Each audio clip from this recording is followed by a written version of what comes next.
football, people played football and it's such a popular sport because it is so simple to play. All you need is something for goals, something for a ball and some players. And the further you get away from that, I think the more complicated it gets. When I was working with Give Us Back Our Game, we used to put lots of pitches up and the kids would just come and play. And we just facilitate, and there would be hundreds of kids would come and play and play and play. And there's one lad who used to come every single week, and then he disappeared for a couple of weeks and came back with his dad in a Swindon Town tracksuit. And I said, "Well, are you going to get started?" They said, "Oh no, he's not allowed to. He's with the academy now at 9, so he can only play in academy games and stuff." Which is, you know, I mean, we're robbing, you know, children of their childhood. You know, I mean, it's crazy. What we have in England is well-heeled football clubs grabbing hold of everybody they can, any talent, or without even too much discrimination, they can take as many kids as they like, and they're totally dominating, swamping the situation, and it's all about money for them. It's not about child welfare, it's not about you know, creating a better game, it's not about engaging with the grassroots. It's purely for their own selfish greed. And when you're talking about children, that's a very, very dangerous situation. Amongst the shocking stories, of which there were many down the years that I came across, probably the ones that stand out would be, you know, a 4-year-old boy who's signed by a Premier League football club who's still wearing a nappy. Now, a kid who's still wearing a nappy at the age of 4 has got some sort of problem. But obviously his ability to control a football matters more than the ability to control his bowels. So that's how certain football clubs look at things. There was a 10-year-old boy who, in order to get around the travel rules, was travelling 100 miles each way to coaching twice a week in the evening, and so the only way that the club could get around it, and it was a fairly well-known Premier League club, they made him change his name, so he was playing for matches. So they were introducing the parent and himself to lying. He was doing things like trying to do his homework in the car. He was too tired to go to school sometimes the next day. So they were being really irresponsible in lots of different ways, and they were fined £5,000 for this. That's the lightest of slaps on the hand, which was ridiculous. I was scouted by Coventry City at the time. A chap called Ray Goodin had approached my parents and asked me if I'd go into what was called the Centre of Excellence then.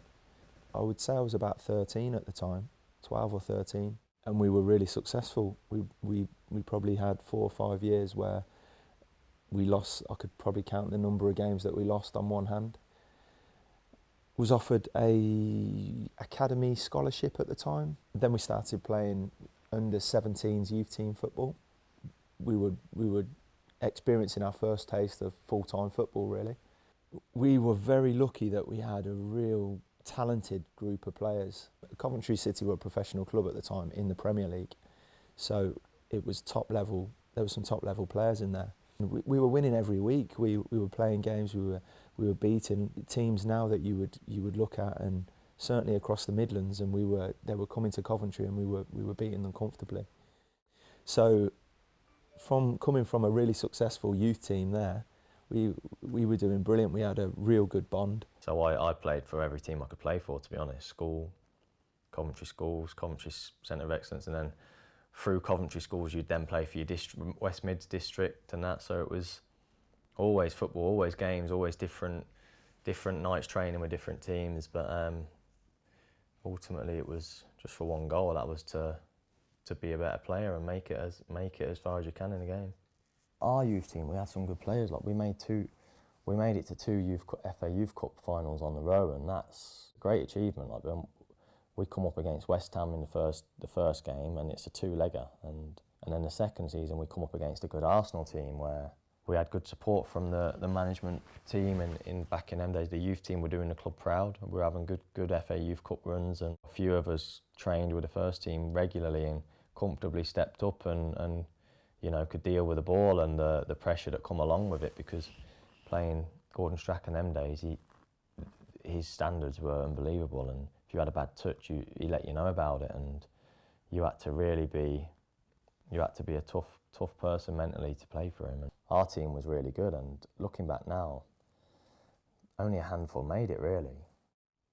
You know, Tom was really good. He was our captain, and Tom was the first to play reserve football because he was a big lad. He was well developed at that age, and he was a good leader. So he was a good defender, left back, centre back, anywhere really, left-sided player defensively. And the management team always seen him as the youth team player that would step up to the reserves whenever they needed a defender. And I just thought, you know, he'd probably keep getting the contracts and get the opportunity. I was lucky enough, I signed 3 years as a professional. If I'm honest, I probably thought I'd made it. I probably thought that I'd signed on that dotted line and things were just gonna happen. Still tried really hard. I mean, I was very fortunate with injury. I didn't have too many injuries. Very lucky in that respect. But probably didn't reach my full potential. Luckily, some of the boys that I played with did and went on to do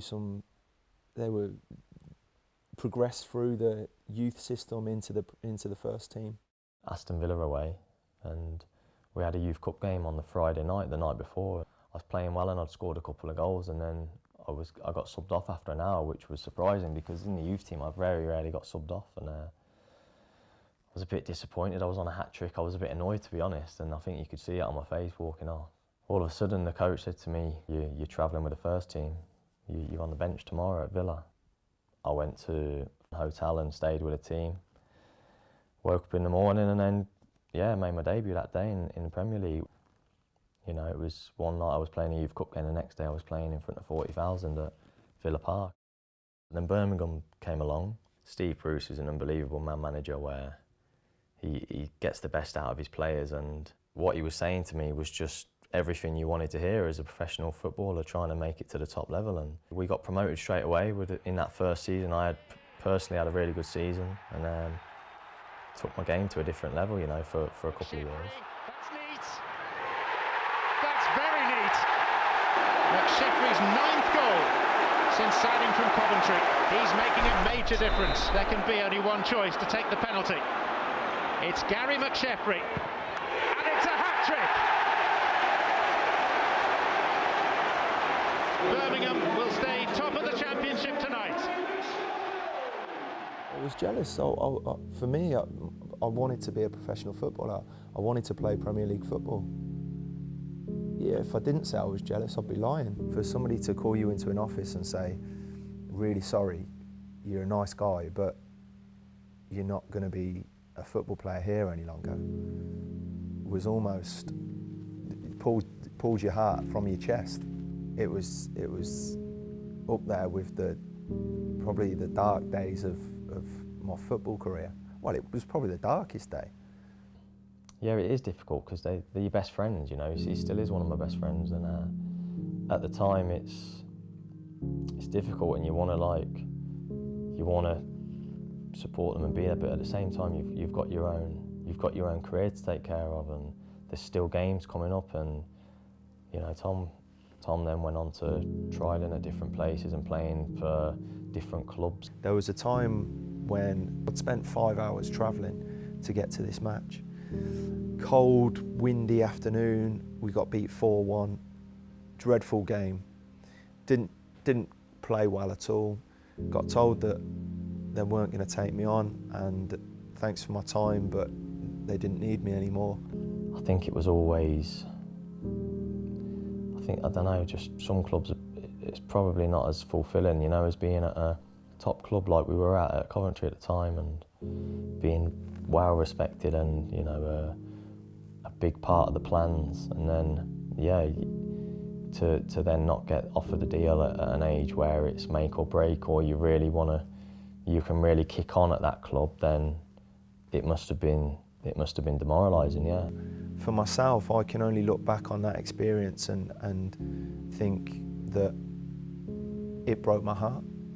It was a real difficult time for me. You've only got to look at the television now and see a lot of the work that's being done around mental health, depression. That, for me, that it doesn't surprise me in any way, because the football world is such a roller coaster. You turn on Match of the Day on a Saturday and all you see is the glitz and the glamour.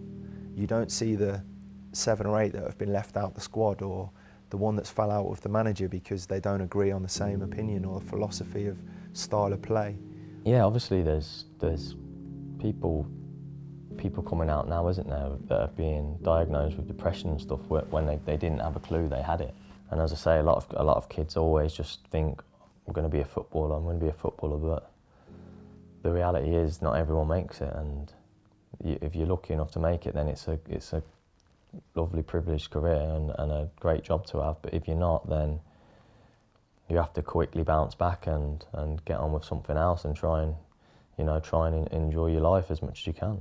For me, I would like to see my children pursue something different.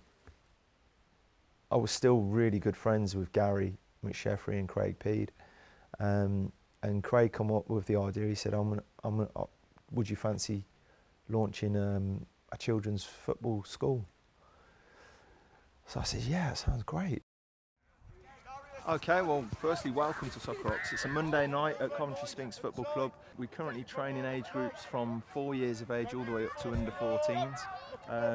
We basically split the groups into 4, respective of their ages. And Soccer Rocks is all about having fun, inviting children in to come and learn and enjoy football. Lots of the coaches here are either very good local footballers or have had experience in the professional game. So what we're trying to do is just bring a little bit of fun and enjoyment to it.